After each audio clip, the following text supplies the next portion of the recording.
우리가 지난 시간부터 출애굽 강해를 시작을 했는데요. 지난 시간에는 성경 전체에 흐르는 큰 세 가지 주제를 중심으로 출애굽기를 조명해 보았습니다. 성경을 흐르는 세 가지 큰 주제의 첫째는 언약입니다. 두 번째는 중보자입니다. 세 번째는 하나님의 나라입니다. 언약이라고 하는 것은 특별히 하나님께서 그의 택하신 백성을 구원하시겠다는 구원의 약속을 말합니다. 중보자라고 하는 것은 구원을 이루시기 위하여 하나님과 인간 사이에 있는 죄의 문제를 해결하시기 위하여 그리스도를, 즉 메시아, 우리는 그분을 예수님이라고 믿습니다. 그리스도 예수를 이 땅에 보내시겠다고 하는 하나님의 말씀입니다. 그리고 세 번째는 하나님의 약속과 그리스도를 보내주심으로 인하여 하나님의 택하신 백성들이 구원함을 받아 하나님의 자녀가 됩니다. 그리고 하나님의 자녀들이 누룩이 자라듯이, 그죠? 작은 누룩이 많은 빵을 크게 부풀리듯이, 적은 겨자씨가 큰 겨자나무를 이루듯이 하나님의 나라를 확장해 나간다고 하였습니다. 이 세 가지 주제를 가지고 지난 시간에는 우리가 출애굽기를 보았는데요. 이 모든 세 가지 언약의 밑바탕 속에는 하나님의 은혜가 있다. 우리가 하나님을 찾기 전에, 우리가 하나님을 알기 전에 하나님이 먼저 우리를 아시고 찾으시고, 우리가 우리의 죄에 대해서 해결할 길을 찾지 못할 때에 하나님께서 우리의 죄의 문제를 먼저 시작하시고, 그 다음에 우리를 통하여 값없는 은혜를 주시고 하나님의 나라를 경험케 하셨다. 이 모든 것이 하나님의 은혜이고 우리가 하나님의 은혜를 받은 자녀이기에 우리를 구원하시기 위하여 주신 하나님의 독생자 예수 그리스도를 생각할 때에 우리의 인생 속에는 여러 가지 어려움들, 고난들, 아픔들, 그거 다 하나님께서 책임져 주신다. 우리가 걱정할 문제가 아니다. 뒤에서는 애굽 군대들이 뒤쫓아오고 앞에는 홍해가 있을 때 모세가 뭐라고 그랬습니까? 두려워하지 말아라. 너희는 조용히 서서 하나님께서 너희를 어떻게 구원하는지 보라. 얼마나 놀라운 말씀입니까? 그게 믿음 아닙니까?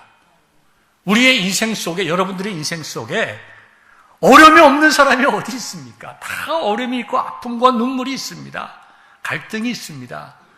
그것 해결해 주시는 분이 나의 아버지, 나의 하나님이라는 것입니다. 그래서 우리들은 그 하나님께 소망을 두고 살아가는 사람들입니다.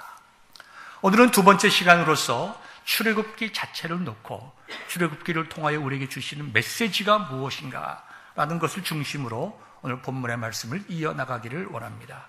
출애굽을 할 그 당시의 역사적 배경을 보겠습니다. 이집트라고 하는 것은 그 시대의 이방 세계를 상징하는 것입니다. 하나님의 나라와 반대되는, 하나님의 나라와 대치점에 서 있는 세상의 세력, 악한 영의 세력을 상징한다고 볼 수가 있습니다. 하나님의 백성들의 상태는 어땠습니까? 하나님의 백성들의 상태는 외적으로는 노예였습니다. 그 다음에 신앙적으로는 이방 문화와 섞여 있고 이방 종교와 섞여 있었습니다. 사회적, 정치적으로는 소망이 없던 그러한 어려움 속에 있었습니다.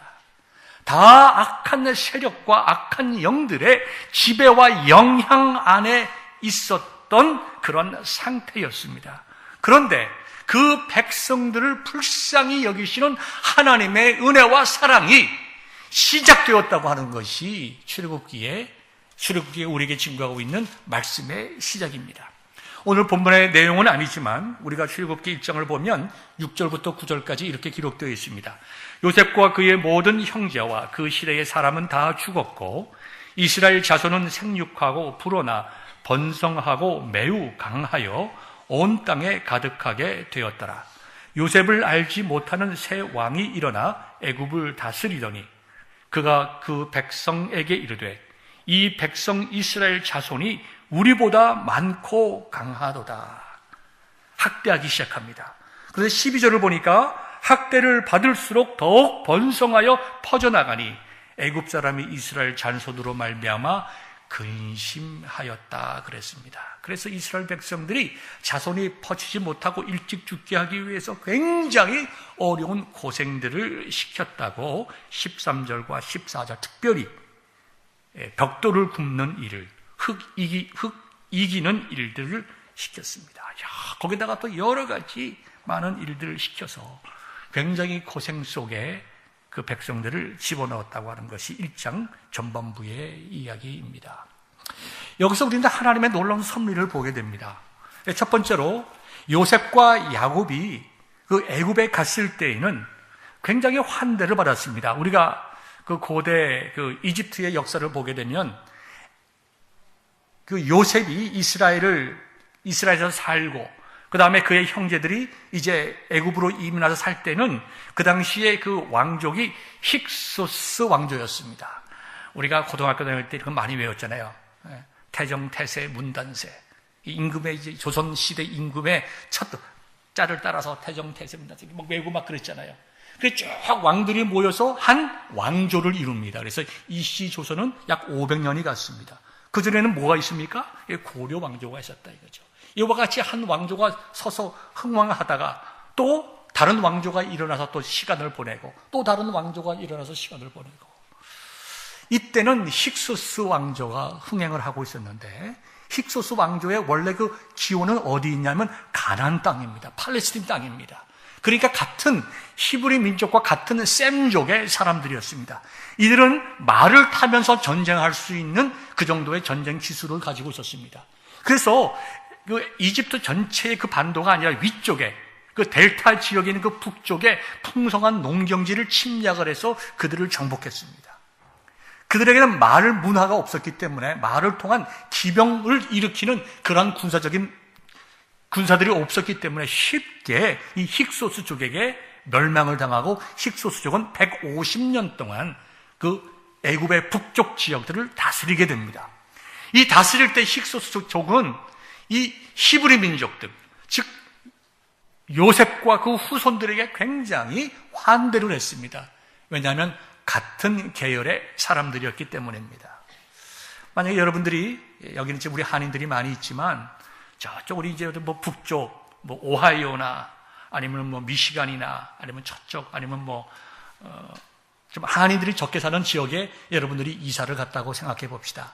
한 동네를 갔는데 거기는 한 70%, 80%가 백인이고 한 15%가 또 우리 블랙피플이고 아주 적은 소수가 이제 이 다른 이제 민족이라고 생각해 봅시다.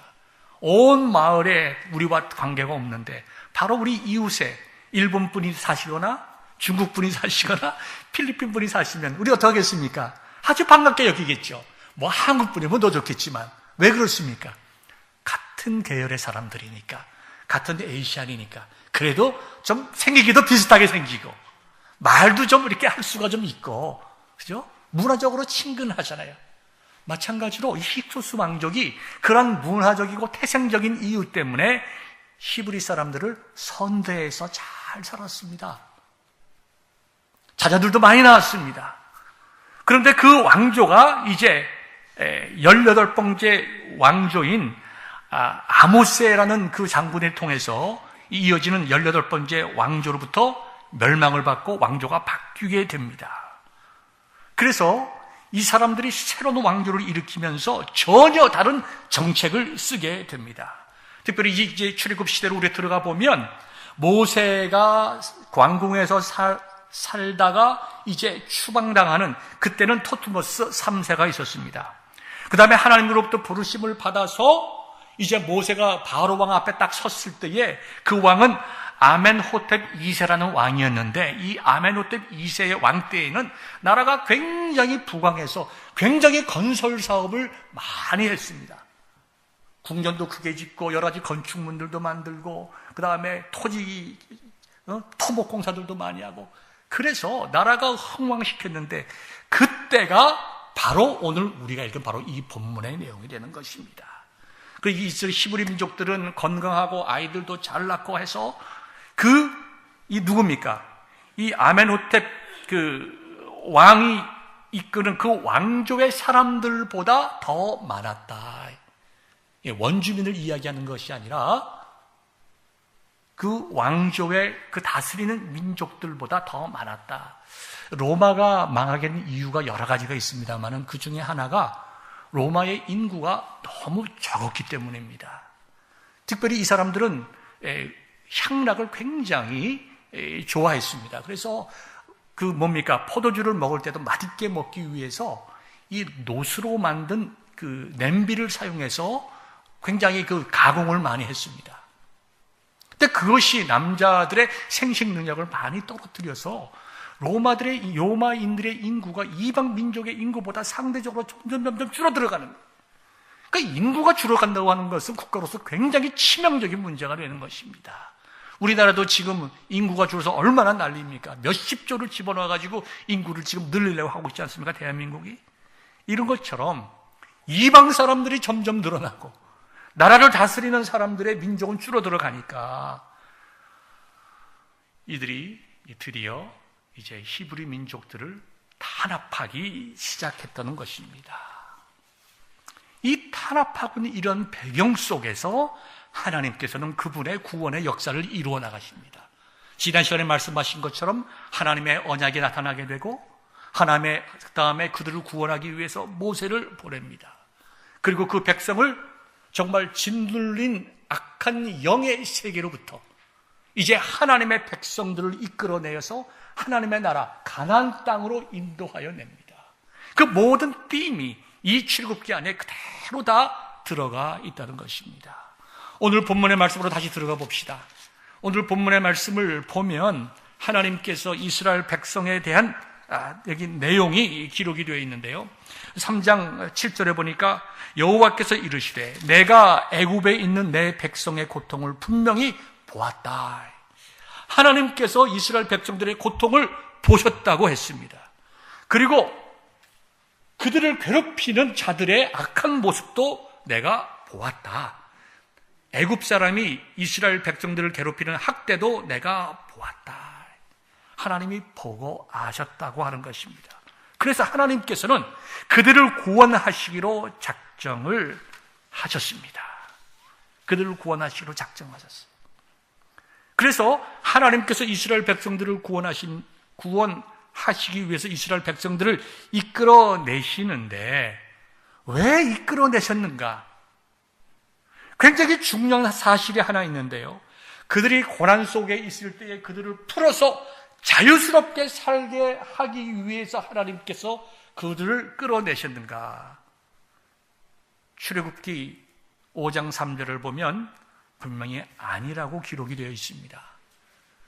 그들에게 이스라엘 백성들을 고통 속에 집어넣은 그 감독자들에게 하나님께서 공의롭게 하시기 위해서 그의 백성을 이끌어내었느냐? 아니라는 것입니다. 하나님께서는 이스라엘 백성들을 자유롭게 살게 하기 위해서 노예 속에 있던 그들을 끄집어낸 것이 아니라 그들로 하여금 하나님의 택한 백성들답게 하나님을 섬기며 예배하게 하시기 위하여 그들을 인도하여 내었다는 것입니다. 목사님 그게 뭐가 다릅니까? 같은 것 아닙니까? 아닙니다. 해방의 목적이 다른 것입니다. 구원의 목적이 다른 것입니다. 언젠가 여러분들에게 말씀을 드렸듯이 오강남이라는 분이 계십니다. 캐나다 리치나이 대학의 교수인데 이분이 여러 책들도 쓰시고 굉장히 비교 종교학자인데 많은 그 도전적인 이야기를 하셨습니다. 그분 스스로는 나는 하나님을 참 사랑하는 기독교인이다 라고 말씀하시는데 전통적인 기독교와는 조금 이제 생각이 다르신 것 같아요. 무슨 말씀을 하고 있는가 하니까 이렇게 얘기하십니다. 흥부전이나 하나님의 말씀이나 흥부전이나 다 동일하다. 같다. 어떤 의미로 같으냐. 흥부가 선하고 착하게 살았더니 하늘이 그에게 박씨를 내려주어서 그 박씨를 잘 키워서 박을 캐보니까 그 안에서 금은 보화가 나왔다. 놀부가 그것을, 근데 어떻게 박씨가 생겼죠? 제비, 다리가 부러진 것을 이렇게 선을 행했더니 그와 같은 결과가 됐다는 것 아닙니까? 그걸 보고 놀부가 의도적으로 제비다리를 부러뜨린 다음에 그걸 다시 싸매줘가지고 날려버렸습니다. 얼마 뒤에 다시 이제 제비가 돌아왔는데 똑같은 박씨를 물고 왔는데 그것을 자라게 해가지고 캐보니까 그 안에 온갖 악귀가 다 나왔다. 뭘 의미하는가? 사람이 선하게 살면 하늘이 복을 주고 사람이 악하게 살면 하늘이 저주를 내린다. 이런 점에서 볼 때 성경과 다를 바가 없다는 것입니다. 성경도 성경 말씀대로 착하고 선하게 살면 복받는 삶을 살고 죽어서 좋은 데 가고, 하나님 잘 섬기지 못하고 자기 멋대로 엉터리로 살면 죽어서 지옥 간다. 그러니 권선징악, 선을 권하고 그죠? 악한 것을 징벌한다는 그런 중요한 핵심 사상을 볼 때에 흥부정과 성경은 같은 책이다, 이렇게 말을 합니다. 또 우리가 잘 알다시피 누굽니까? 어떤 분들은 이렇게 얘기를 하죠. 모든 종교는 다 똑같다. 달라이 마라는 언젠가 신문기사에 이렇게 얘기를 했습니다. 모든 종교의 핵심은 사랑이다. 그렇기 때문에 모든 종교는 다 같다는 거예요. 자, 어떤 분은 또 이런 얘기도 합니다. 한국에 있는 홍보 교수는, 감리교 교수였는데 옛날에 광주 사태에서 흘린 젊은 사람들의 피와 예수 그리스도께서 십자가에서 못 박혀 흘리신 피는 동일한 것이다. 광주에서 흘린 피도 광주의 자유와 민주화를 위해서 흘린 피고, 예수님도 억울하고 눌린 자들을 자유케 하기 위하여, 진리를 위하여 흘린 피니까 근본적으로 억눌린 자, 눌린 자들이 저항하는 것이고, 진리를 추구하는 자들이 희생당한 것이니까 근본적으로 광주 사태를 통해서 죽은 사람들의 피와 예수님의 피는 동일하다. 이런 얘기를 하는 신학교 교수도 있었습니다. 이거는 더 한마디로 얘기를 하면, 돼지도 눈이 2개 있고, 돼지를 봅시다. 돼지띠니까. 돼지가 눈이 2개 있습니다. 코는 어디 있습니까? 눈 밑 코 가운데 있습니다. 입은 어디 있습니까? 코 밑에 있습니다. 사람도 눈이 2개입니다. 눈 사이, 눈 밑에 코가 있습니다. 여러분, 코가 어디 있죠? 눈 밑에 있잖아요. 그죠? 딱 보니까 양 집사님도 눈 가운데 밑에 코가 딱 보이더라고요. 그 다음에 입이 어디 있습니까? 코 밑에 있잖아요. 자, 눈이 2개고 코가 하나고 입이 하나인 것. 그 다음에 두 눈 사이에 코가 있고 코 밑에 입이 있다는 것. 돼지도 마찬가지고 사람도 마찬가지고 소도 마찬가지다. 그러므로 사람은 소와 같다. 여러분 어떻게 생각하시겠습니까? 그런 논리예요. 아닙니다.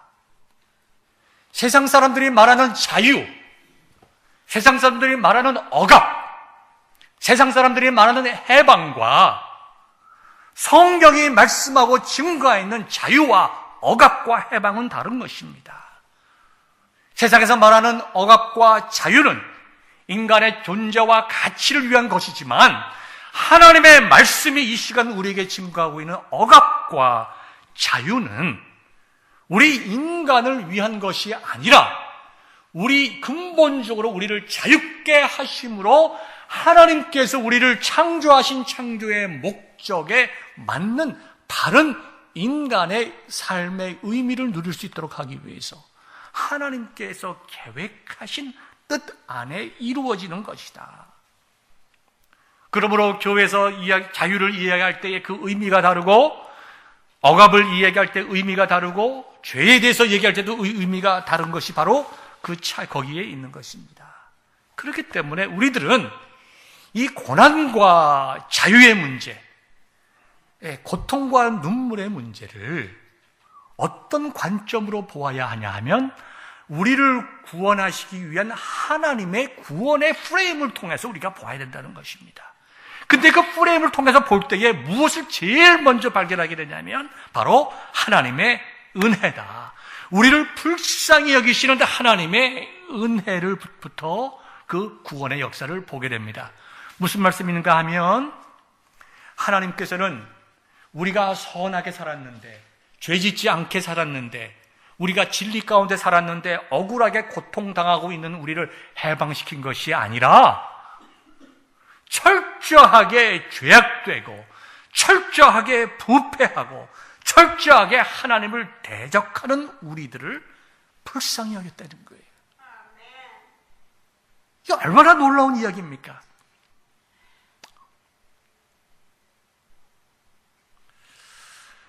옛날에 부처님께서 이제 뭐 얘기지만 부처님께서 하늘 구름 위를 걷고 계셨는데 저 밑에 있는 지옥에서 중생들이 고통 속에서 살려주세요 막 괴로워하는 소리가 들립니다. 그래서 부처님의 자비의 마음이 생겨서 제자들에게 이야기를 했습니다.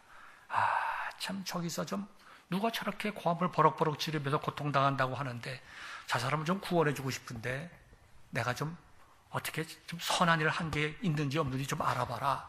그랬더니 그 제자가, 물론 다 지어낸 얘기입니다, 여러분들. 제자가 무슨 말을 하는가 하니까, 예, 제가 저 사람의, 저 악인의 선한 일을 한 게 뭐가 있는지 없는지 알아보겠습니다. 그걸 알아보고 왔더니 딱 한 가지가 있다는 거예요. 그게 뭐냐면 지나가다가 땅을 보다가 모르고 조그만 청개구를 밟을 뻔했는데 싹 발을 치워서 안 밟고 그냥 지나간 그 선한 게 하나 있다는 거예요. 그래, 그것도 선한 일이지. 내가 구원해 주어야지. 그래가지고 쭉 이제 거미줄을 내려줍니다. 거미줄을 쭉 내려주니 그 사람이 그걸 탁 잡고 막 올라오는 거예요. 그랬더니 근데 거미줄이 끊어지질 않아요. 그랬더니 그 밑에 수많은 사람들이 달려 올라옵니다. 거의 다 올라왔습니다. 거의 다 올라오고 보니까 자기 밑에 수많은 사람들이 달려 있어요. 그러니까 이 사람이 자기 거미줄이 끊어져서 발로 그냥 못 올라오게 막 차기 시작합니다. 그 순간에 거미줄이 떡 끊어졌습니다. 그러니까 부처님이 하시는 말씀이 어쩔 수 없는 중생이 이러고 하고 지나갔다는 거예요. 누가 만들어냈는지 모르겠지만 굉장히 의미 있는 불교의 핵심적인 사상을 우리에게 보여주고 있는 거예요.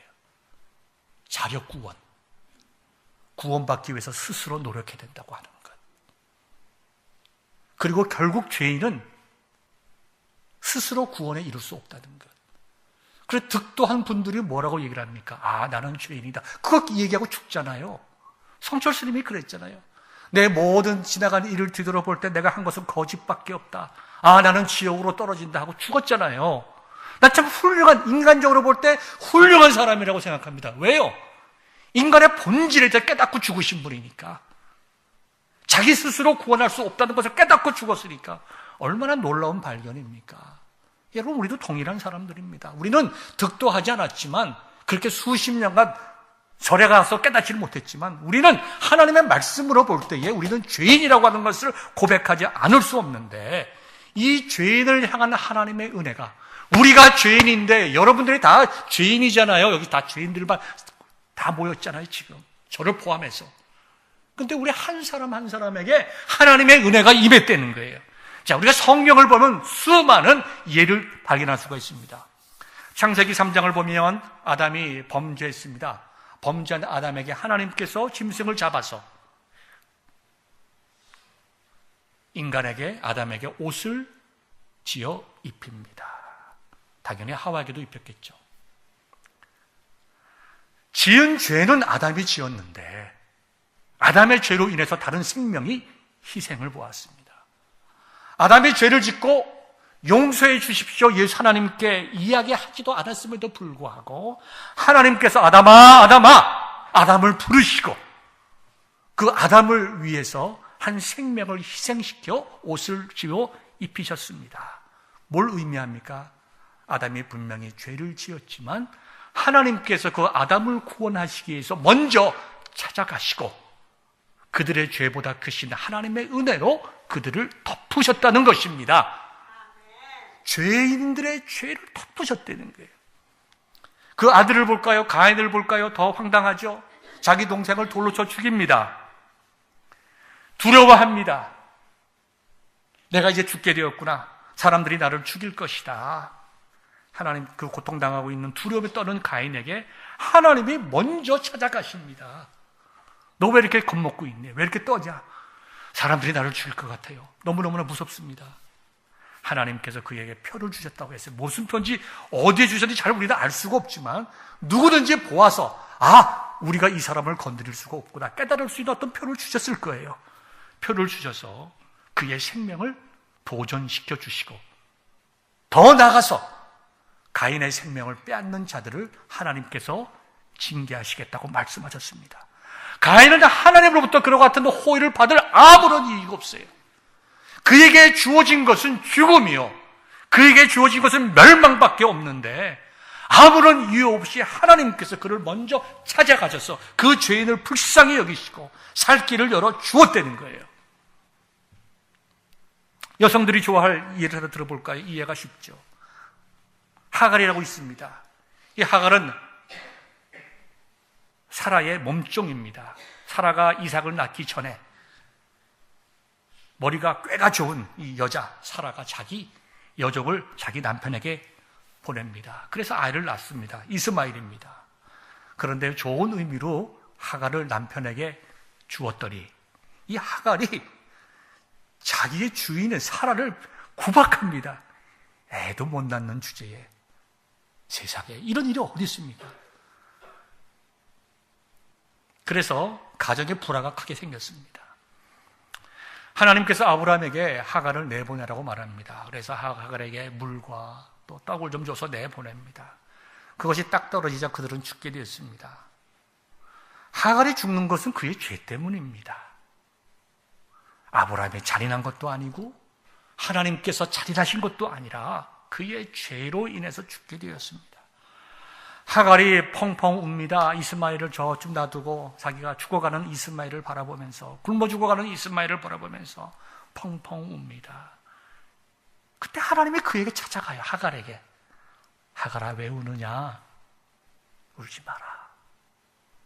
먹이시고 마시우게 합니다. 그리고 도리어 놀랍게도 축복의 말씀을 해요.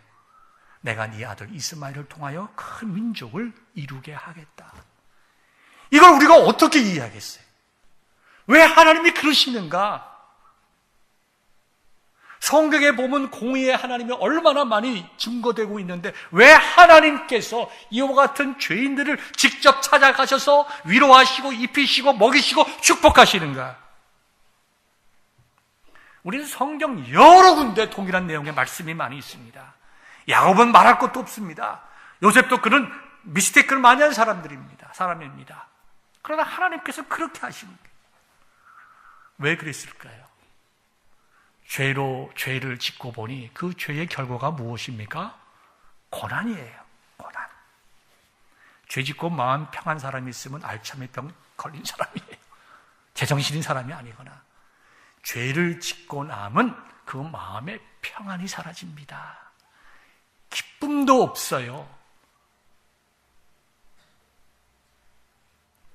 그 가운데서 하나님의 자녀들은 하나님께 부르짖습니다. 하나님 너무 힘들어요. 내가 이렇게 고난 속에 있는 것, 내 죄로 인한 것이지만 하나님 너무 힘들어요. 너무 고통스러워요. 너무 괴로워요. 하나님 용서해 주시고 회복시켜 주세요. 내가 내 죄로 인한 것 압니다. 회개합니다. 하나님 불쌍히 여기시고 도와주세요. 하나님은 그것 외면하지 않으신다는 것입니다. 하나님은 은혜 아니에요? 하나님의 은혜 아니면 그들이 살아갈 수 없기 때문입니다. 그래서 이 출애굽기 전체를 통해서 하나님께서 이스라엘 백성의 고난과 눈물을 아시고 먼저 이스라엘 백성에게 모세를 통해서 찾아가시고 위로하시고 권면하셔서 인도하여 내시는데 그들을 자유롭게 살게 하기 위해서 인도해 내시는 것이 아니라 하나님께서 그들을 통하여 그들을 구원하신 하나님께 영광 돌리고 예배할 수 있도록 하나님께서 그들을 구원하여 내신 것을 우리가 보게 됩니다. 부르짖음에 응답하시는 하나님, 오늘 설교 제목입니다.